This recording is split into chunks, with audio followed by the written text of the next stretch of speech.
말씀 보시겠습니다. 오늘 은혜 받으실 기록된 하나님의 말씀은 로마서 8장 24절과 25절입니다. 로마서 8장 24절과 25절입니다. 신약성서 250페이지에 있습니다. 우리가 소망으로 구원을 얻음에 보이는 소망이 소망이 아니니 보는 것을 누가 바라리요. For in this hope we are saved, but hope that is seen is no hope at all. Who hopes for what he already has? 만일 우리가 보지 못하는 것을 바라면 참으로 기다릴지니라. But if we hope for what we do not yet have, we wait for it patiently. 하나님 말씀입니다. 아멘. 네, 우리 로마서 8장 24절과 25절 함께 봤습니다. 우리 그 내용 중심으로 빠삐용의 꿈이란 제목으로 우리 함께 은혜 나누겠습니다. 마음은 하나님의 법대로 살고 멋지게 우리가 구원받고 싶은데 늘 몸이 죄를 짓는 우리의 모습을 발견한다면 어떤 생각이 들까요? 야, 구원 못 받겠네. 이번 생은 틀렸어. 뭐 이런 생각하게 되겠죠. 바울이 그랬습니다. 완전히 좌절 모드였습니다. 이제 안 된다는 거죠. 그런데 바울이 8장의 시작부터 어떤 이야기를 하냐면 그리스도 안에 있는 자는 모두 다 정죄함이 없다. 구원받을 수 있어. 라고 그렇게 선포를 하기 시작합니다. 로마서 8장은 우리에게 구원에 대해서 확신을 주게 하는 그런 장입니다. 정죄받지 않는 방법은 육신이 아니라 영을 따라가면 돼. 그렇게 바울이 우리에게 선포하고 이야기했습니다. 육신을 따라가면 우리에게는 늘 절망이 있고 불안이 있고 그리고 사망이 있지만 영을 따라가면 늘 생명이 있고 평안이 있다라고 바울이 우리에게 그렇게 이야기를 합니다. 결국 답은 뭡니까? 영을 따라가면 된다는 거죠. 그러면 답은 알겠는데 도대체 어떻게 영을 따라가지? 이런 생각이 우리에게 들죠. 바울이 뭐라고 얘기했냐면 우리가 하나님을 아빠, 아버지라고 부를 수 있으면 그럼 된다라고 이야기를 합니다. 어떻게 보면 완전히 차원이 다른 대답이죠. 우리 질문에 대해서 차원이 다른 그런 정답을 줍니다. 우리는 보통 어떤 답에 이르기 위해서 어떻게 그 답까지 갈 수 있어? 라고 하게 되면 이런 수고를 하고 이런 노력을 해야 돼. 그런 답을 보통 기대하고 보통 그런 답을 듣죠. 영을 따라가기 위해서 하루에 한 끼만 먹고 매일 새벽 예배 드리고 하루에 2시간 이상 기도하고 3시간 이상 성경 읽고 4시간 이상 전도해야 돼. 뭐 이런 얘기를 원합니다. 그런 거를 들으면 쉽지는 않지만 그래도 구원받을 수 있다면 그 정도는 해야 되지 않겠어? 이렇게 생각을 하기도 합니다. 그런 답이 일반적이라는 거죠. 근데 진짜 그렇게 해야 된다면 아마 우리 건물마다 교회가 들어서고 거기에 단식 구원학원 이런 것들이 우리 주변에 많이 보일 수도 있겠습니다. 단기 속성으로 구원시켜 드립니다. 이런 플랜카드가 여기저기 플랜카드가 붙어 있을 것도 같습니다. 어떻게 구원받지? 어떻게 하면 될까? 방법이 뭘까라는 질문에 하나님을 아빠, 아버지라고 불러라고 이야기를 했죠. 이게 어떤 의미를 가질까요? 무슨 의미를 갖고 있을까? 쉬운 예를 들면 이런 말입니다. 돈이 좀 많았으면 좋겠다. 그러면 진짜 행복할 텐데 어떻게 돈을 많이 벌 수 있을까? 그렇게 묻는 사람에게 그런 정답을 주는 겁니다. 빌 게이츠를 아빠라고 불러라. 이런 정답을 주는 거죠. 이해되시나요? 무슨 말인지? 신분을 바꿔야 된다는 겁니다. 빌 게이츠처럼 돈이 진짜 많았으면 좋겠다라고 이렇게 간절히 바라고 어떻게 그 많은 돈을 벌 수 있을까라고 고민하는 사람에게 가서 야, 너 하루에 2시간만 자. 새벽 3시에 일어나서 그 다음부터 3시부터 아침 내내 일하는 거야. 그리고 아침 7시부터는 학원에 가서 그 다음부터 열심히 공부하는 거야. 그리고 다시 3시에는 또 어디를 가서 열심히 일해. 이렇게 얘기를 합니다. 그리고 아침에 하루에 한 끼만 먹어라. 시간이 없잖아. 이렇게 얘기한다면 여러분 어떻게 생각하시겠습니까? 부자 되기 전에 죽겠네 라는 생각 들겠죠. 말도 안 돼. 그렇다고 빌 게이츠처럼 돈을 벌 수 있나? 빌 게이츠 재산이 수십조나 된다면서요. 그럼 언제 다 버나요? 그러니까 빌 게이츠처럼 부자가 되려면 죽도록 일하는 것이 오히려 바보라는 겁니다. 왜냐하면 그렇게 일한다고 그 많은 돈을 벌 수 있는 것이 아니라는 거죠. 그러느니 차라리 빌 게이츠를 아빠라고 부르는 것이 가장 타당하고 최선의 방법일 수 있다는 거죠. 그런데 문제는 우리가 빌 게이츠를 아빠라고 부르는 게 뭐 어렵겠습니까? 한번 불러주면 되죠. 근데 문제는 빌 게이츠가 우리를 아들이나 딸로 여기느냐, 이제 그게 문제죠. 우리를 그렇게 인정하지는 않을 겁니다. 구원도 마찬가지라는 거죠.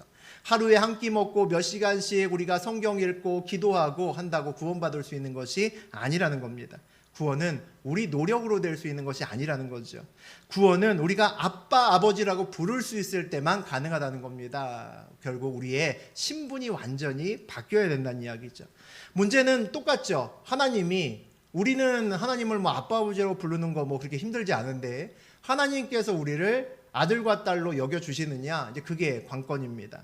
그런데 하나님께서 예수 그리스도를 이 땅에 보내셔서 우리 모두를 자녀 삼아 주겠다고 이미 약속을 하셨다는 거죠.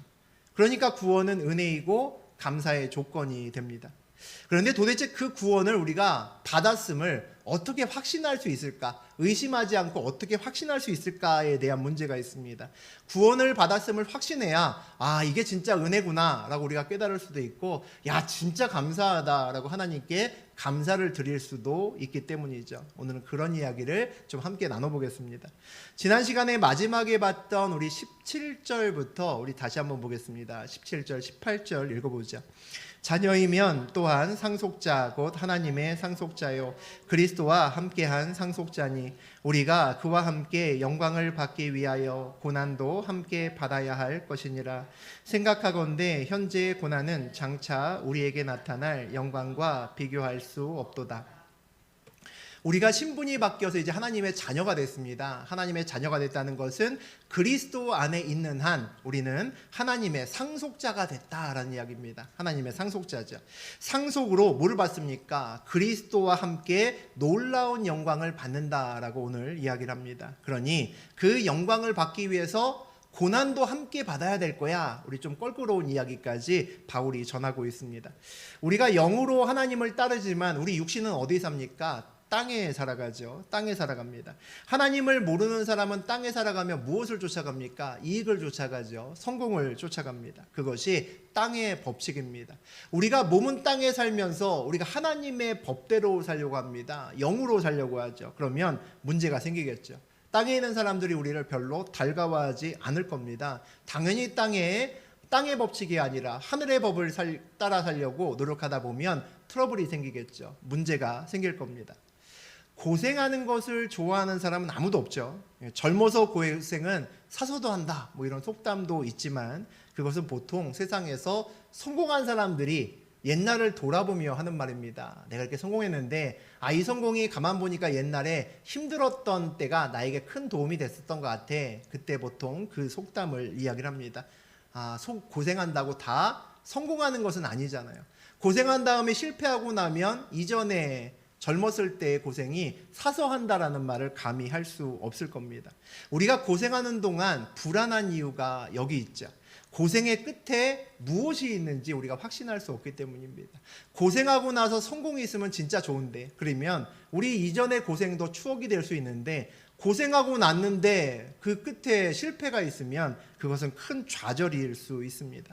세상에서는 성공하면 성공담으로 모든 것이 미화될 수 있지만 실패하면 그 모든 것이 신세 한탄이 될 수 있죠. 말씀대로 세상에 사는 것은 늘 우리에게 부담이 됩니다. 말씀을 붙들고 살면서 애쓰면서도 세상에서는 이렇게 살면 안 되는데 라는 생각이 자꾸 우리 마음속에서 이렇게 차고 올라올 때가 있습니다. 야, 이대로 살면 손해 많이 보는데 이런 생각이 들 때도 있고, 말씀대로 사는데 성경에 나오면 많은 사람들, 야곱도 그렇고 아브라함도 그렇고 다윗도 그렇고 말씀대로 저렇게 꽉 붙들고 살면 하나님이 도와주시는데 혹시 나는 안 도와주시면 어떡하나? 야곱은 도와주시고 다윗은 도와주셨는데 나는 안 도와주실 수도 있지 않나? 이런 생각이 들면 불안감이 올라옵니다. 우리는 늘 실패에 대한 불안감을 가지고 살아가죠. 그런데 그리스도와 함께하는 현재의 고난은 상속자로서 받는 고난이다 라고 오늘 바울이 이야기를 합니다.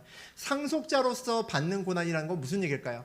고난이 있거나 없거나 심하거나 심하지 않거나 상관없이 상속자의 신분만 유지하면 뭡니까? 유산은 정해져 있다는 거죠. 그게 상속자로서 받는 고난입니다. 세상의 부자라면 혹시 망할 수도 있죠. 쉽진 않지만 우리 가끔은 살다가 대기업도 망하는 것을 봅니다. 유산을 준다고 약속했다가 망해버리면 줄 게 없잖아요. 그런데 우리 하나님은 망할 수가 없는 분이시잖아요. 이 세상을 만드신 분이죠. 그러니까 우리는 반드시 유산을 받는다라고 볼 수 있습니다. 그것을 확신하고 믿을 수 있으면 오늘 내가 현재 고난을 받는다 할지라도 내가 상속자로서 그 고난을 온전히 이겨낼 수 있다, 확신할 수 있다는 거죠. 우리 19절에서 22절까지 같이 보겠습니다. 피조물이 고대하는 바는 하나님의 아들들이 나타나는 것이니 피조물이 허무한 데에 굴복하는 것은 자기 뜻이 아니요 오직 굴복하게 하시는 이로 말미암음이라. 그 바라는 것은 피조물도 썩어짐에 종노릇한 데서 해방되어 하나님의 자녀들의 영광의 자유에 이르는 것이라. 피조물이 다 이제까지 함께 탄식하며 함께 고통을 겪고 있는 것을 우리가 아느니라. 바울은 오늘 피조물들이 한탄한다라고 이야기를 합니다. 긴 한숨을 푹 내쉬면서 그렇게 쉽지 않은 시간을 보내고 있다는 거죠. 그 이유가 뭐라고 얘기를 합니까? 허무한데 굴복했기 때문이다 라고 이야기를 합니다. 피조물은 창조자가 아니잖아요. 만드는 사람이 아니죠. 만들어진 존재입니다. 제한된 시간에만 유효하죠. 아무리 좋은 차라도 시간이 지나면 똥차가 됩니다. 맞죠? 비싼 자동차도 시간이 지나면 가격이 점점 기하급수적으로 싸집니다. 제일 비싼 차가 옛날엔 에쿠스였는데 요즘은 뭐죠? 우리나라 차 중에는 제네시스 G90인가요? 맞죠? 네, 그게 제일 비쌉니다. 그 비싼 차도 시간이 지나면 스파크 새 차보다 싸집니다. 다 알죠? 괜히 기름만 많이 먹고 고장만 자주 나는 그런 차가 돼버립니다. 애물단지가 된다는 거죠. 아무리 좋은 것도 영원하지 않구나라는 생각이 듭니다. 영원하기는커녕 생각보다 시간이 굉장히 짧습니다. 조금만 수명이 지나가도 금방 별로 쓰잘데기 없는 그런 물건이 됩니다. 모든 피조물은 중간에 자기가 꿈을 어느 정도 이루었다고 해도 상관없이 모두 허무로 끝나게 되어 있습니다. 거기서 벗어날 수 없다는 거죠. 꿈을 이루는 것도 참 쉽지 않잖아요. 성공해도 그의 인생의 끝자락에서 자기 인생을 돌아보면 무의미하다. 내가 이거 하려고 이때까지 고생했나? 라는 그 생각을 떨치기 어렵다는 겁니다. 그게 인간이죠. 우리는 모두 인생을 주인공으로 시작합니다. 어렸을 때는 특히 그랬던 것 같습니다. 나이 좀 먹으신 분들은 알 겁니다. 어렸을 때는 이 세상에 내가 주인공이야 라는 의식을 갖고 태어납니다. 그런데 인생의 마지막에는 내가 엑스트라구나 라고 생각하고 인생을 대부분 마무리합니다. 영원한 시간, 가늠할 수 없는 엄청난 시간 가운데 내가 차지하는 시간은 전보다도 작은 시간이기 때문입니다. 보이지 않는 시간만 내가 있기 때문이죠. 그래도 우리가 볼 때 성공한 사람들은 그래도 대사 한마디는 있는 그런 엑스트라 같습니다. 참새처럼 그래도 잭 한 번 하고는 죽는 그런 사람인 것 같습니다. 그런데 우리 대부분은 사실은 대사도 없이 그냥 지나가는 사람입니다. 아무도 알 수 없이 그냥 지나가는 사람이라는 거죠. 가만 지나놓고 보면 잭하고 죽으나 그냥 대사 없이 죽으나 어차피 엑스트라 인생인데 그게 그거 아닌가라는 생각도 듭니다. 개인적으로는 그렇게 모든 자기의 시간을 다 쏟아붓고 나서 마지막에 잭하고 소리 지르고 한번 그리고 나서 인생을 마감한다면 오히려 더 허무할 수도 있겠다 이런 생각도 들기도 합니다. 그래도 많은 사람들이 그 잭 한번 소리 지르기 위해서 얼마나 많은 시간을 투자하면서 그렇게 살아가는지 모르겠습니다. 오랜 옛날부터 그래서 사람들이 허무함을 벗어나기 위해서 아마 영생을 추구하지 않았나 싶습니다.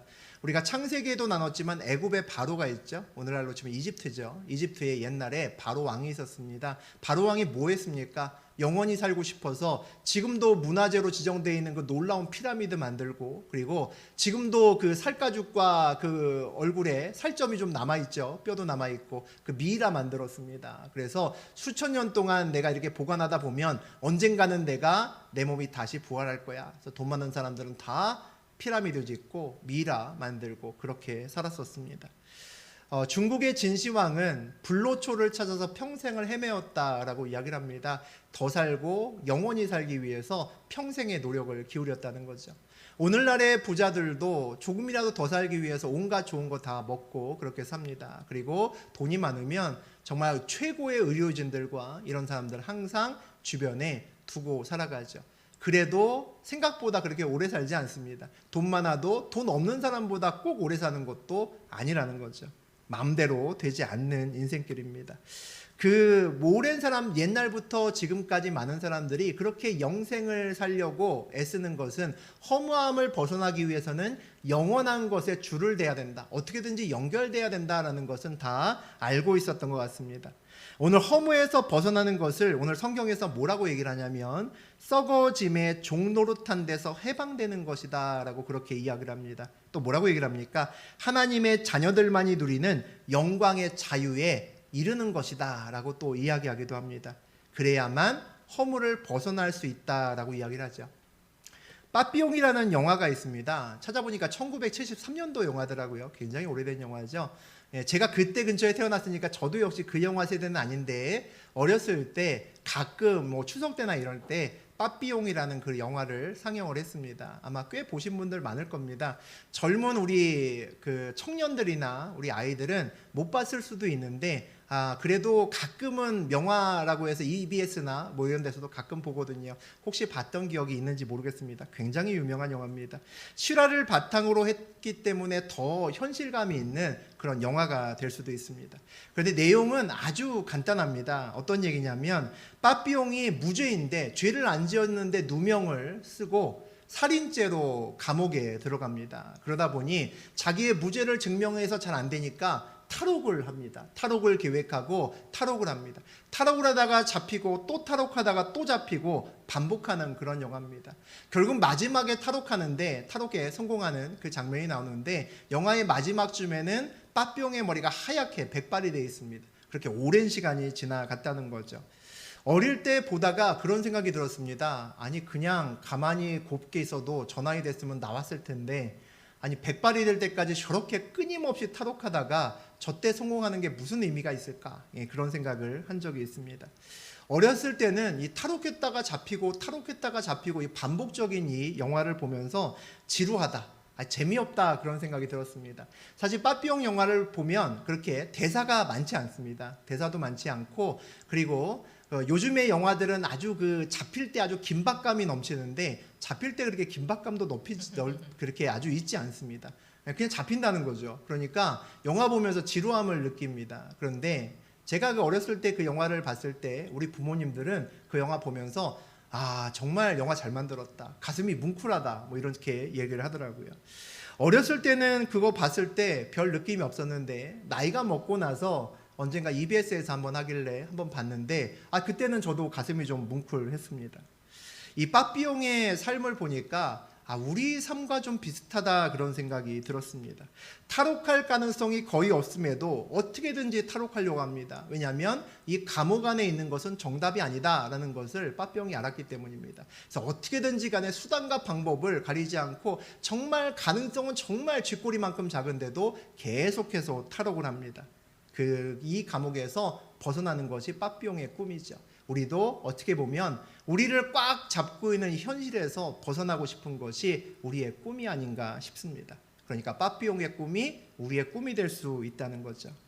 하나님을 안 믿는 사람은 빠삐용처럼 이렇게 살더라도 하나님을 믿는 사람은 그래도 그렇게 살면 되지 않을까, 그렇게 살면 안 되는 거 아닐까 그런 생각이 듭니다. 우리도 그런데 빠삐용처럼 살 때가 굉장히 많습니다.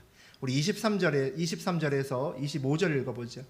그뿐 아니라 또한 우리 곧 성령의 처음 익은 열매를 받은 우리까지도 속으로 탄식하여 양자 될 것 곧 우리 몸의 속량을 기다리느니라. 우리가 소망으로 구원을 얻었음에 보이는 소망이 아니니 보는 것을 누가 바라리요. 만일 우리가 보지 못하는 것을 바라면 참음으로 기다릴지니라. 바울이 살던 세대는 이제 초대교회 세대죠. 우리 예수님과 같은 시대를 사실 살았던 사람들입니다. 처음으로 성령도 받고 처음으로 방언이라는 것도 했던 그런 세대입니다.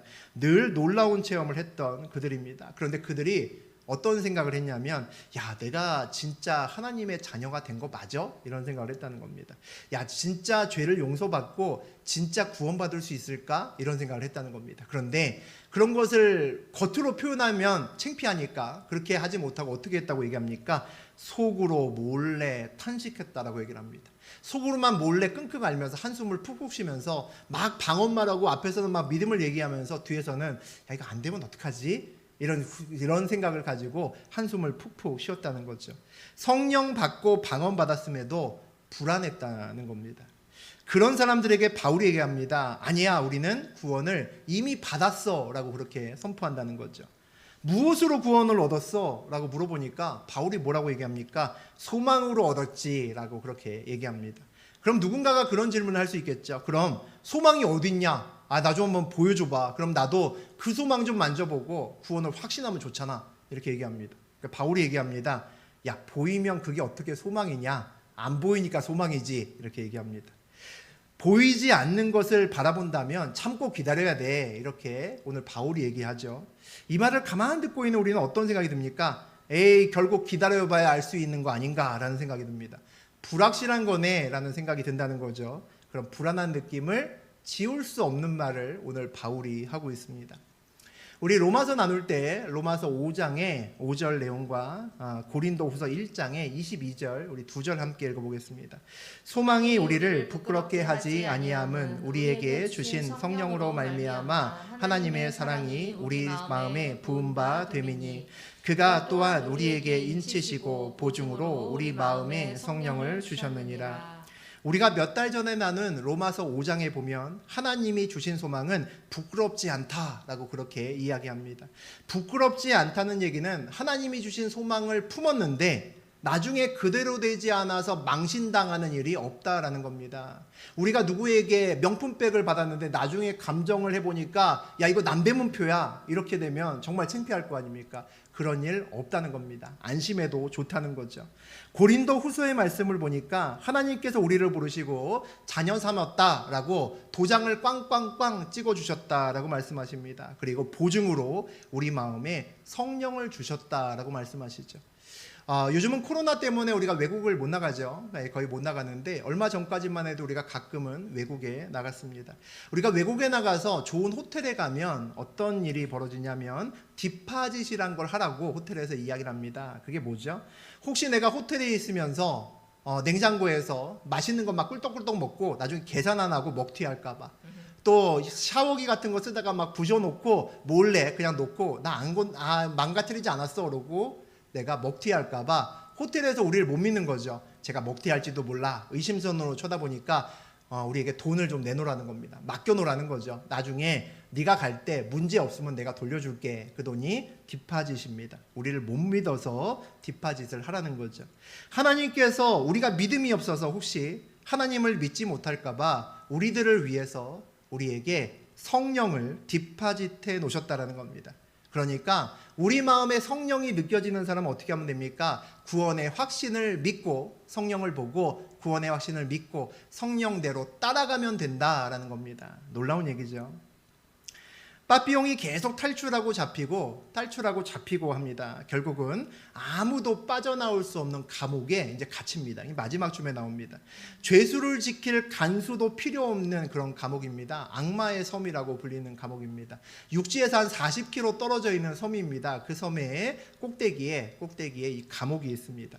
이 주변에는 상어가 막 헤엄치고 다닙니다. 그리고 물살이 엄청 높습니다. 아주 파도가 셉니다. 그러니까 도망칠래야 절대 도망칠 수 없는 곳이죠. 그래서 간수도 필요 없습니다. 간수도 데려다주고 자기 집으로 그냥 가버립니다. 거기서 마지막에 빠삐용이 탈옥합니다. 어떻게 탈옥하냐면 그 섬에 있는 야자 열매를 가지고 배를 만듭니다. 배라고 봐야 아주 웃기는 배인데 요즘으로 치면 푸대자루 비슷한 그런 배를 만듭니다. 막 꼬아서 야자수 꼬아서 그렇게 배를 만들고 그 배의 크기라고 해봐야 성인 남자가 좀 웅크리면 겨우 누울 수 있는 정도, 그 정도 크기밖에 되지 않습니다. 그러면 뭐 그 배는 올라탔다 치고 어떻게 올라탔다 치고 어떻게 그 배를 타고 40km나 갈까? 이런 생각이 들잖아요. 빠삐용이 그 40km를 가는 방법을 어떤 방법을 선택하냐면 조류를 이용한다라고 이야기를 합니다. 그러니까 물살에 그냥 맡긴다는 겁니다. 그 물살에 맡겨서 육지로 간다라고 그렇게 이야기를 합니다. 참 그 얘기를 들으면서 아이러니하다라고 생각했습니다. 왜냐하면 여태까지 평생을 탈옥하기 위해서 자기 힘으로 어떻게든지 탈옥하기 위해서 온몸을 던져서 그렇게 살았잖아요. 근데 마지막에 탈옥을 성공하는 그 장면에서는 자기 힘을 이용하지 못합니다. 자기 힘을 이용할 수 없는 상황이죠. 그냥 물살에 내 몸을 맡긴다라고 이야기를 합니다. 그런데 탈옥에 성공하게 된다는 거죠. 우리도 인생을 살면서 빠삐용의 꿈을 꿉니다. 세상을 살면서 어떻게 살아도 이 세상에서는 허무함밖에 없어. 어떻게 내가 이 세상을 벗어날 수 있을까? 이곳은 답이 없는데 라는 것을 압니다. 그래서 어떻게든지 탈출하려고 몸부림치죠. 그 꿈을 붙들려고, 이 세상에서 자유함을 얻으려고 우리가 최선의 노력을 다합니다.